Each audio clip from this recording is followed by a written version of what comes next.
पंजाब, खैबर पख्तूनख्वा और इस्लामाबाद के लिए गैस का निर्ख 50% तक बढ़ाने पर अवाम फट पड़े हैं। पहले से महंगाई के दलदल में घिरे अवाम ने हुकूमत से इन पर मजीद बोझ न डालने का मुतालबा कर दिया। एक गरीब आदमी जो 12-15 हज़ार या 20 हज़ार सैलरी ले रहा है वो 500 रुपये महीना फिक्स टैक्स दे, हालांकि उसके घर का इतना खर्चा नहीं होता चूंकि गैस का। गैस तो आती नहीं, इतने इतने बिल आ रहे हैं, हम गरीब लोग कहाँ से ये बिल भरे। और ये हर वक्त कभी गैस का बिल ज्यादा, कभी बिजली का बिल ये बढ़ा रहे हैं। इन्हें जरा खुदा का खौफ नहीं है। ये बहुत ज्यादा ज्यादती है, ये ज्यादती नहीं करनी चाहिए, आवाम के साथ ज्यादती नहीं होनी चाहिए।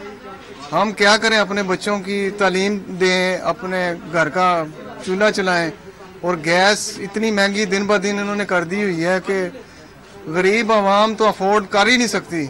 पहले इन्होंने 500 रुपए मीटर की मद में बढ़ाए, लोगों ने शोर मचाया, पता चल गया उनको। उसके बाद इन्होंने फिक्स टैक्स करके वही चार्जेस फिर लेने शुरू कर दिए, 50% और बढ़ा दिए।